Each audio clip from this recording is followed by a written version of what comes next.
What's up, everybody? This is Jeremiah, and today I'm going to be reacting to the video Anime's Biggest Menaces by Waves. Now, in all anime and all fiction, there are menaces that are just plain out crazy. I mean, from Doflamingo to Dr. Doom. It's a plethora of menaces out there in fiction history. But particularly, we're talking about anime here. So there are even in sports. There are menaces in sports anime. They're menaces, bro. So, without further ado, let's react to the video. A long time ago, at the start of me creating this type of content, I made a video talking about characters who are just complete menaces to society. Some of the worst, most dangerous men in media history. Guys who have the same type of behavior to steal candy from children. I'm not gonna lie, I will do that as well. But the point is that I spent time talking about some of the most devious, crazy, intuitive guys that I've ever seen in my entire life. And it low-key kind of did a little well. So I wanted to pivot this concept into speaking about some of the most evil, conniving, twisted people from anime. Because if it's one thing anime is known for, besides its peak fights, storytelling, transformations, and openings, it's the villains out here doing that madness. Whether they're reasonable for what they want to do to the world or to a specific group of people, or if they're just a hater and want to finesse everybody. Either way though, I can respect their game, man. And for today's video, I've gathered some of the most crazy types of anime villains and just wanted to expose these men and their nefarious antics. Cause half the shit these people have committed is diabolical and they need to do a life sentence in jail, I swear to God. And without wasting any more time, let's jump straight into case number 1. And you might want to sit down for this one.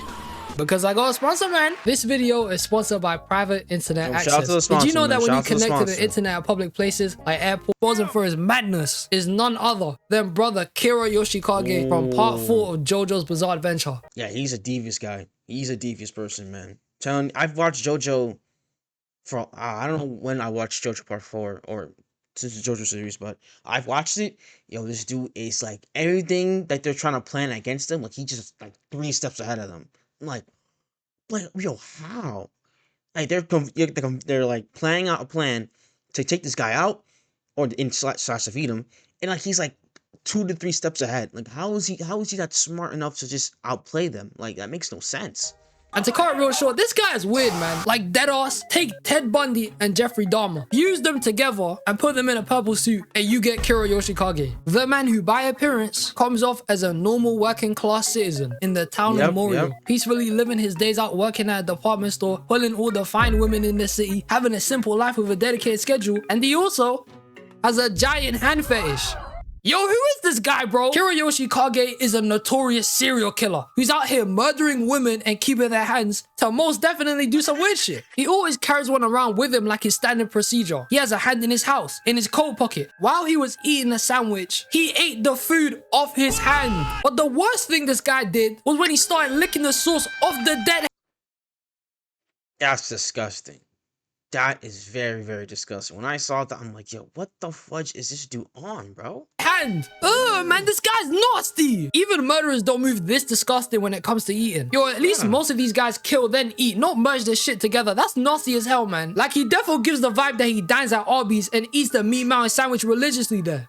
Yo, no shade to anyone who eats at Arby's, but if you actually eat this shit, I need you gone, bro. This is diabolical. Arby's is mid, except for their fries. Their fries are pretty good. But this, ladies and gentlemen, is how life is for Kira. By day, he's a simple man working a 9 to 5. And by night, well, let's say he's creaming his hands a little, you feel me? And with all the simplicity and nobody ever being able to figure out Kira's true identity, that day would all change when Shigechi's fat ass decided to one day jack Kira's sandwich bag while he was eating in the park. And in the sandwich bag was the severed hand he was carrying. And bro started panicking. He was moving like, ah, shit, I'm finna go to jail. I can't do it. I'm gonna get done out in there, I swear. So with that in mind, Kira starts tailing Shigechi, who followed up with Okuyasu and Josuke to go have lunch at school together. With him finally retrieving his sandwich bag, and he could go on his merry way, minding his own business and attending his duties. Until this guy Shigechi caught him with the bag, and since he thought he was stealing his lunch, he starts using his stand to steal the bag back, which rips the bag in half and reveals the hand that was inside it. And Shigechi didn't know what the hell was going on. He was like, what the hell is this? Where's my food, fam? But he didn't know that as soon as he saw that hand,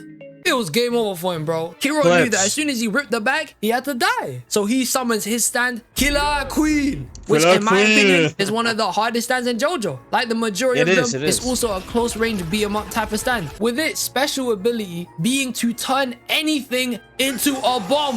And Shigechi's stand is literally designed for stealing shit. So you can guess how this went. Kira got Killer Queen to hold out a coin, which Harvest gave to Shigechi, and then boom, blew up in his face. Somehow he's still alive. So he walks his finessed ass all the way over to where Josuke and Okuyasu are at to warn them about Kira. But as soon as this man touched the door handle, it was already too late. Killer Queen already made the— Yeah, that got me. Yo, that got me. When he just popped up out of nowhere, like, ooh. Yeah, that got me. the door handle a bomb. This guy Kira just mugged a 14-year-old boy. He killed a kid. Minor? He's crazy. But this is just the beginning. Kira and Killer Queen just start doing the maddest shit throughout the whole season. As everyone starts investigating into Shigechi's murder, Jotaro and Koichi follow up on a clue they had from a button Harvest took from Kira, which ends up in them pulling up to a tailor. And as the tailor is reaching into Kira's blazer, this shit just comes out and finesses his hand. The tailor, bruh? Come on, cuz the tailor. A little tank that is Killer Queen's second ability, Sheer Heart Attack. And this thing is hella broken, don't get it twisted. Sheer Heart Attack is a small immortal tank that follows high heat signatures and just blows up anything in his way. Like it finessed Jotaro. He got boomed here. It was so overpowered, it forced Koichi's stand to evolve. That's how busted it was, with it being able to freeze the tank in place, which pulled Kira back to the scene. And I'm not gonna lie here, it looked like it was over for him. Josuke and Okuyasu pulled up and figured out he's the murderer. Koichi and Jotaro are healed like I thought they were gonna jump big man. But it turns out Kira had other plans. Right after getting cornered, this fiend chops his hand off and uses Sheer Heart Attack and dips. Then when Josuke uses Crazy Diamond to heal his hand and the gang start chasing after it, they come to find out Aya is dead. And Kira switched bodies. The man escaped. Yo, 10 out of 10 performance. I don't know how he pulled that shit, but that's cold, man. Kira has now switched bodies and became a man named Kosaku Kawajiri, a simple family man with a wife and a kid named Hayato. And this was Kira's chance to live a peaceful life, start over, have a family, which is a bonus, and move on with the rest of his days in peace and quiet. But Kira couldn't do that shit. He's too much of a weirdo. He started moving crazy. He was thinking too much about his fetishes. It was so bad that one day, Kira couldn't handle it anymore. He needed it. So one afternoon, he follows a couple into their apartment, blows up her boyfriend, then puts his ears on his girlfriend's like his earrings, then blows her up and only leaves her hand left. He's crazy. But I'm gonna keep 100 here. If you've seen JoJo's Bizarre Adventure, Kira has the most anticlimactic, most whole death out of any villain in this series, I swear down. Because the way he died was just some bullshit. But before I get into speaking about this, I must mention Killer Queen's third ability. So when Kira became Kosaku, Hayato knew he was sus from the minute he came home that day. So he's been investigating, doing some digging, and finding clues as to who his dad really is. And eventually, Kira's dad, who's a ghost, pulled up to him, and the arrow he was carrying stabbed Kira by itself, which gave him a third ability. Bites the dust. One of the most busted powers I've ever seen. And how it works is if anyone is to figure out Kira's true identity, he would put a bomb in them, which would explode and send them and himself back in time. The man had a failsafe. He tortured Hayato with this over and over again by putting him in a time loop of everyone dying as soon as he clocked who he was. It's mental. Though eventually, due to plot, Hayato outsmarts Kira and the gang figure out who he is without him resetting time, with Jotaro just beating the shit out of this man and taking his life. But remember when I said he has the most anticlimactic death of all JoJo villains? Yeah, so he dies to get run over. How do you die to this crap? He got run over by a hospital bus. It kind of his neck. So I mean, yeah, it was something. You're a stat user. The rest of the villains in this franchise died to either the hands of the main characters, or they just get put in a loop where they die over and over again. How did this man die to an ambulance backing up to try and save him? That's some dumb shit. Kira is a true demon. This man is just a creep. And if it wasn't for Shigechi mistaking his sandwich bag for his, this man would have kept doing his whole Dexter shenanigans. He's weird. Going on to my next villain, we have one of One Piece's greatest characters. A man who always has that shit on. A man who always stole the show every time he appeared on screen. A guy that is one of the most evil men to ever exist. The one and only Donquixote Doflamingo. See, I knew it because I did the laugh too. I already know Doflamingo. was gonna be here. Ooh, I love this villain, bro. I really do. And yo, as much as I like Doflamingo's fit, I'ma call this shit out real quick. Why does this man have the worst case of jackups I've ever seen in my entire life? And no socks, fam. Who is this guy, bro? This again, ask Oda. Man is worth tens of millions of berries. Proper stack. But he's out here wearing trousers like this, showing off his hairy ass legs. And dress shoes with no socks. Criminal. I hate to say it, but in my opinion, low-key in this fit, the cape carries. I ain't standing by a man with jackups. That's crazy. But I digress. Doflamingo is one of the worst-hearted people in One Piece. Like, the man is a born and bred hater. There's no defense to anything he's done. From him being the biggest black market dealer selling smile fruits to Kaido, blackmailing the king of Dressrosa to buy the country from him, to then betray that deal and force the king into killing a bunch of his subjects, making Doflamingo look like a hero. Using sugar to turn a bunch of people into toys, had slaves working for him in the smile factory, killed his own brother. But he was a snitch, so I kind of understand that one. Made Bellamy his own punching bag, and so many more nefarious stuff. Like, just look at his list. Look at all the crimes he's done. He's crazy. And by seeing all of this, you would think Doflamingo had to have some crazy, traumatic, depressing backstory which molded him into the villain he is now. I mean, it's kind of understandable, but it's not really. Ever since he was a child, Doflamingo has always been on a madness. From jump, he's always been a supremacist since his family was celestial dragons. And the celestial dragons are a bunch of waste men, all built like trash, out here wearing helmets like they're SpongeBob and Stanley's tank. Whack fits, solely known across the land for murking people for status and owning people as if they're property. Basically, they're horrible rich people. And Doflamingo's family were also celestial dragons from the holy land of Marijua. This place stinks, bruv. Anyway, Doflamingo's family decided to leave their privileged ass lives since they're actually good people and go to start a whole new life elsewhere as normal townsfolk. But Doflamingo, he hated this. He was pressed at them leaving their life as upperclassmen. He didn't understand why his parents had to drag him and his brother into this giant change and them leaving their best lives to go be normal people. And to an extent, I kind of understand where he's coming from, because it literally makes zero sense. Why would anyone leave their rich life to go be normal? It's like saying you still want to be a millionaire, but you want to work at McDonald's. The food can't be that good. I love my sweet chili wraps though. They're amazing. It doesn't make any sense. Like, I'm as humble as the next person, but even I know that's some bullshit. And oblivious to all the malevolent actions celestial dragons have caused, his dad reveals to the public that he is one. What's up, everybody? Enjoying the video? That's great. Make sure to like, comment, subscribe, and turn on notifications to know when I upload another video. Also, tune into the live streams. I'm live on YouTube, Twitch, and Kick. So tune into whichever one that seems best for you. Also, join the Discord, link in the description down below.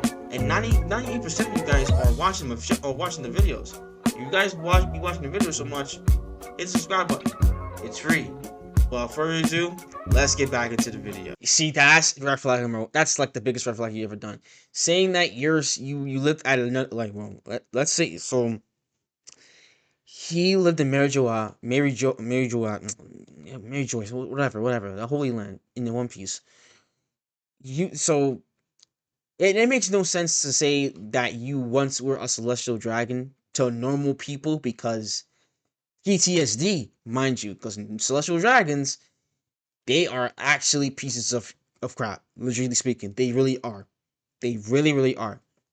There's some of them that are actually good. The one that met the one that already meet with one of the ancient beasts, Shirahoshi, or her mother and stuff like that. It's figured out, it's all solved, and them. So yeah. But other than that, they don't got a good reputation of being great people. They really don't. They are terrible. And saying that you once were a celestial dragon, that's like saying, hey, I'm the guy who legitimately became. It's not good to say it out loud. It really isn't that good to say it in public. So that's on them. That's tough. Which gets their house burned down, and the people are angry. They hate celestial dragons, and they just start chasing them down house to house to kill them, which gets their family to settle down in this rundown shack. His dad even asked to come back to Marijua, and the celestial dragon said hell nah and just hanged up on him. Doflamingo and his brother used to get beat up as kids, and the environment they were in was so bad, their mom died. Their father indirectly caused this shit. No wonder this guy turned out the way he was. They took his life from him. But eventually the townsfolk found them and were trying to kill these men by burning them alive, which got Doflamingo so vexed, he unlocked his conqueror's haki and knocked out everyone. I'm counting this in self-defense, because Doflamingo's family ain't done shit and they trying to kill them. It's crazy. But you see what classism does to people, ladies and gentlemen? Yes. This is exactly why you should share your money. So we don't have these stupid tiers to society, and so we can all live in peace and harmony. So here's my cash app, but for what it's worth, it's kinda understandable to what reinforced Doflamingo's hate and mindset. Like, imagine as a kid, you had everything, and it just got taken away from you because your dad thought it would be better for you to be broke. I guarantee you, none of us are gonna be happy after hearing that. Who's gonna tweet? Same. But for what Doflamingo did after this moment, yeah, I'm not defending this guy. So after Doflamingo saves his family, he meets a man who later will become one of his top executives. Treble, this ugly ass guy who convinced Doflamingo to kill his father, which he ends up doing since he thought by bringing his head back to Marizois, he could rejoin the Holy Land.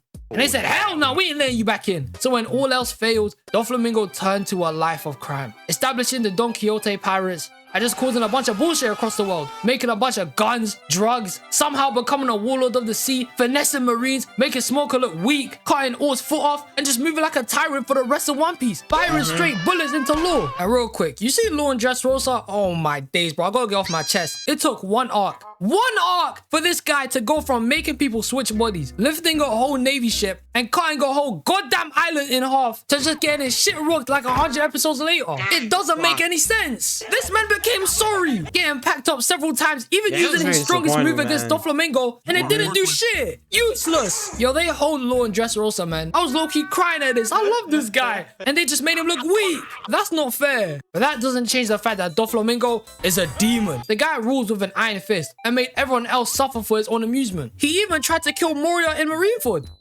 Who am I kidding? This guy would have done all of us a favor, fam. But he is truly a menace, even being one of the first few people in One Piece to awaken his devil fruit, changing the whole of Dressrosa into a bunch of string. His powers are busted. He can swing like Spider-Man, summon the birdcage which destroys whole islands, and he was even able to patch up his organs back together. That's how he survived Law's gamma knife. He's just that guy who got finessed by Luffy and now he's in jail. But all in all, he's still diabolical. Moving on to my next villain who's just evil incarnate is Junko Enoshima from Danganronpa. Now, I've previously mentioned Danganronpa in a video where I spoke about death games I'm surviving. Y'all should go check it out. But the reason why the death game even exists is because of this woman right here, Junko Enoshima, a 17-year-old schoolgirl who used to be a student at Hope's Peak Academy, a school of which only people with specific talents are recruited to. And Junko's talent is being the ultimate fashionista, which is so far from being a genocidal maniac, but I'ma get there. With Junko having a very successful modeling career and a lot of publicity, it gave her the opportunity to join Hope's Peak, which is where she set up the first killing game, nicknamed The Tragedy at Hope's Peak Academy, in where Junko, alongside her sister Mukuro Ikusaba, the ultimate soldier, got the student council of Hope's Peak to go ahead and murder each other. And if they didn't, Mukuro was just gonna kill them anyway. So they were pretty much cooked here, with Junko pulling up and having a bunch of blackmailing material that they would either want or would just ruin their lives completely. Money, kidnapping family, grudges, secrets that would completely derail everything for them and ruin their lives forever. At that point, bro, oh shoot, man. Yeesh. Your life is over at that, at either death or just humiliation from society. Ooh. And thus, with these actions being placed into motion, the first killing game began. Everyone started moving crazy. Murder this, murder that. Shit went from 0 to 100 real quick. Everyone started massacring each other, shooting each other, shanking each other, just doing any bad thing imaginable to themselves, ending anyone in sight. It was mad. Ladies and gentlemen, it was horrific. So once the killing subsided and there was only one guy left, another man joined the battlefield, Izuru Kamakura. Now, before I keep yapping about Junko's crazy antics, I think I need to tell you a little something about Kamakura. Izuru Kamakura is a product of an experiment the school ran to create what's known as the ultimate hope. They were tying science to being talented. Shit's crazy. And the test subject of this was a boy named Hajime Hinata, who had no talent and only made it into Hope's Peak by enrolling into the reserve course for the normies. Yeah, they were kind of separated. They had favorites here. And with Hajime undergoing surgery to become Kamakura, he lost all his memories and just became hella nonchalant. So when it came down to him first meeting Junko and hearing her motives, he just decided to tag along because he's bored. Fair enough, man. So once Kamakura pulled up, he knocks the hell out of the last guy, and then that guy gets deleted, while Junko starts breaking into a strategy. After the killing game, she uses tapes of the event to broadcast them to the parents, police, and students of the reserve course to showcase Kamakura's existence, saying that Hope's Peak have been experimenting to create talented people, which basically made the parents feel like dickheads for spending their money sending their kids to the school, made the people in the reserve course feel stupid knowing they're basically making people to get into the better classes, and making the police hella suspicious of illegal experimentation going on at a high school. She's basically sabotaging the school's name so they look terrible in the public eye. For what, you may ask? Well, I finna get into that. A little before she made the first game, she met a boy named Ryota Mitarai, the ultimate animator who dreams of making his own anime one day. And that's beside the point. The most interesting thing about this guy is that he uses specific techniques in his animation to basically make some sort of eye candy for the viewers. Or as it literally is called in the anime, he has brainwashing techniques. So with Junko hearing that, the plan was in motion. Using the footage from the first killing game, combined with the techniques Ryota used to make anime, Junko created a whole brainwashing video that would turn people crazy for despair, essentially making them enjoy killing people. The woman is wicked, and our first targets to use this footage against were none other than the upperclassmen on the Ultimate course, which is just the main class from the second game. So by brainwashing their teacher, making the class hella concerned, which got them to go looking for her, that same teacher led the student class rep, Chiaki, into the first torture game, while the rest of the class made their way into the same exact room the trials are held in, and had a front row seat to Chiaki's punishment. And this shit is one of the saddest things I've ever seen. She starts running through some temple run type dungeon, trying to avoid all the traps and things in there designed to kill her. And while she's in there, everyone else is witnessing her in the punishment, which in turn is brainwashing them, making them vulnerable to the despair video Junko manipulated Ryota to make. And as Chiaki thinks she's made it safe and sound to the comfort of her class, she gets shot with a spike.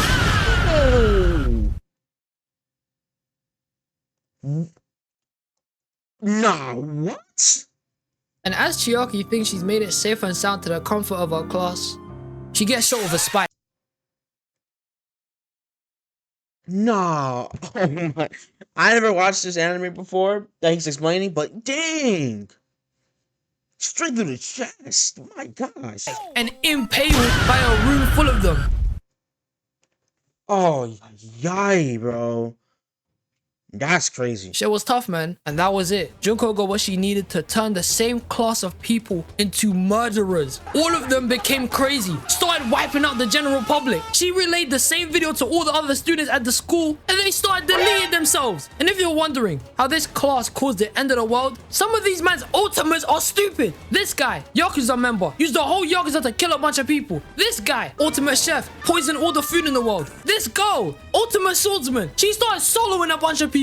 And on top of that, Monokuma robots were being made, which were just taking people out in the streets, and the whole world was just cooked then. Junko Enoshima started what is literally called, and I quote, the biggest, most awful, most tragic event in human history. And for what, you may ask? Why did Junko decide to end the world? Why did she even want to destroy the planet and cause murders? I bet you for the fun of it. I bet you it's for the fun of it. Basically, for sport.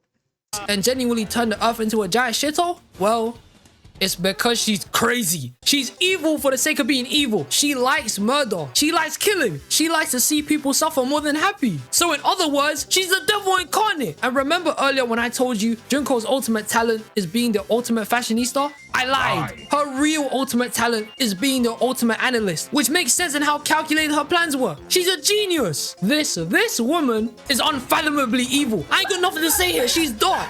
But Junko is nothing compared to the last person I have in this video. To the viewers still watching by this point, I've spoken a lot about crash outs in my time. Reasonable, unreasonable, evil, not evil, menacing, and just pure good. But this boy I'm about to bring up last is by far the worst person in this video. Sure, he might not have done the same shit as the rest of these guys, but I want you to remember, he's the youngest person to be doing any of this shit in the history of all evil villains. This child is the devil. And this ain't no metaphor, I really mean it this time. You have to understand. Oh, I know. Oh, it's him. Fried chicken. It's Police are him. looking for a group of thieves who pulled off quite the brazen robbery. You can't keep getting away with it! Can you tell me your name? I knew it. I knew it. I freaking knew it. This kid, yo, in the Boondocks, bro, straight up diabolical, bro. Oh my gosh. Yo, I don't know why Riley became friends with this dude in the first place. If he knew that this kid was just straight out crazy. Yo. Lamilton? And your last name? Deshaun. In my life, I've met a lot of crazy people, but this kid is the craziest guy I've ever seen, Lamilton. Now, when anyone talks about any menaces from the Boondocks, they usually only talk about Stinkmeaner, his hate toward Robert Freeman, the long vendetta he had toward the Freeman family. Stinkmeaner, some maybe you can have Uncle Ruckus into there if not, if you agree, I don't know. But yeah, they do add Lamilton there too. It's just that I don't think he's more popular as Stinkmeaner because he's not more iconic as Stinkmeaner. But yeah. People don't talk about him much. Even cloning himself to spend the rest of his days trolling them. Well, what if I told you, me personally, I think Lamilton is worse than Stinkmeaner, solely because Stinkmeaner was dedicated to be a hater after he lost his eyesight, whereas Lamilton commits all of the crimes I'm about to tell you, man, and he's only 8 years old. So let me just run through everything Lamilton's done in the show because he's a different type of evil. He stole his grandma's car and started driving it around like he's a madman, just causing a bunch of mayhem everywhere he went. He was smoking cigarettes. He admits constantly that he likes hurting people and doing bad things. Like, look at his mugshot. Why is he so confident here? He's stunting for his jail photo. What the hell is this man doing? And bless this guy's grandma, because apparently she's too dumb to see how crazy her 8-year-old grandson is. This kid is more menacing than Sukuna. Shit, he's on par with Frieza. And even after being forced by his grandma to apologize to the Freeman family about his actions, that was all some bullshit. Because the next time we hear from Lamilton, he beat up his grandma. Elder abuse. Charge this guy. No. Yo, this kid is so mad that a whole school counselor started tailing him. Then he pulled up to the Freeman house and started telling Granddad and Huey how much of a parasite this kid was, saying that he spent 2 years trying to help him and then another 2 years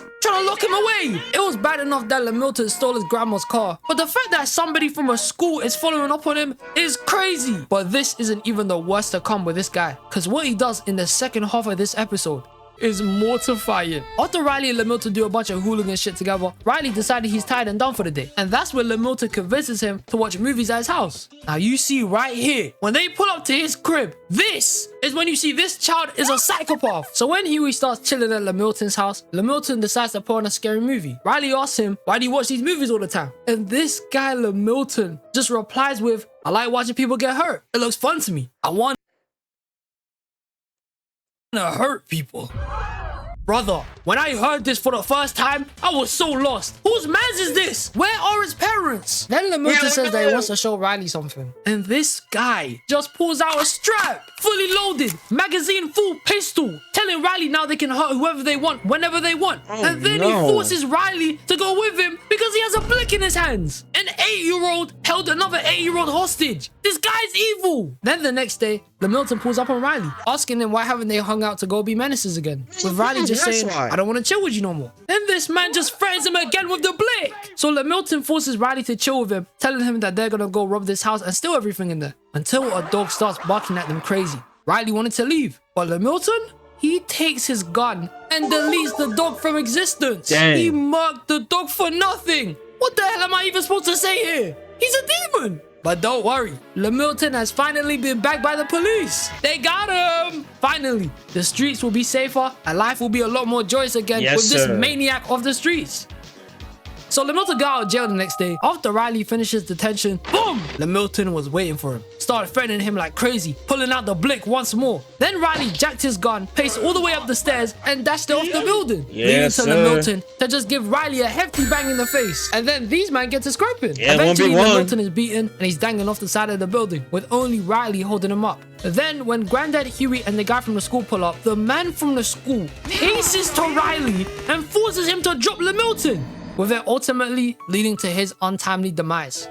Oh, I like Lamilton survived the fall, man. Then the school counselor just yeets himself onto Lamilton and tries to murk him. Again, this guy was dedicated. He knew the type of menace he was. Lamilton is the scariest 8-year-old I've ever seen in my life. And the most craziest thing about Lamilton is, you know how most of whatever happens in the Boondocks is based off real events? Lamilton is based off a real kid, Latarian Milton, who stole his grandma's car and crashed it like a madman. Oh my gosh. I guess you could say he liked doing bad things. Lamilton is the most dangerous person mentioned in this video because he accomplished all of this at 8. Imagine what he's capable of doing at 10, 12, 16, 20? The possibilities are endless. He would have It's gonna be ended the world madness. worse than Junko. And if I ever saw Lamilton, I'm calling it quits, bro. My life is over. But these were some guys in anime, just the definition of menaces. If you man got any more I haven't mentioned, I want to see some in a future video like this, let me see it in the comments down below, man. Also, I will be doing a future upload that has something to do with public transport. I'm not going to disclose what it is, but it gonna be nice. So, I've decided to include some of you man in the video by asking you to share some of your most crazy, tragic, scary stories on public transport. Whether it's the people, the transport in itself, or I don't know, it just has to include transport some way. I'd appreciate it if you could give me a genuine story, but please don't send me a story that's completely unrelated to the topic. I've seen a bunch of stories that have nothing to do with what I asked for, and it literally says public transport stories. What are you doing? So only send stories that have something related to public transport. Once again, I appreciate all you man for staying till the end. I hope you have a blessed day, and in conclusion, I like doing bad things. Yo, shout out to Waves for the video. Yeah, these are some menaces in fiction that needs to, gotta keep an eye on and or lock them up forever. Now, there's not only these. I hope again he's gonna make a part 2 to this, and yeah, it's not for that are menaces. There's actual other ones that are actually legit more menacing than these four. So like, I don't know some, but it is what it is. But legitimately speaking, if I see God forbid, if I see a one person that's like similar to like Lamilton or Doflamingo, it exit stage left. That's me right there. I'm turning about face and walking the other direction. Any direction, walk away from the person. That's what I would do, and that's what you should do too. But again, shout out to Waves for the video. The original video link description down below. Follow me on all the socials. With all being said, this is Jeremiah. God bless you all. Jesus loves you all. Repent and be saved. I'm out of here. Peace.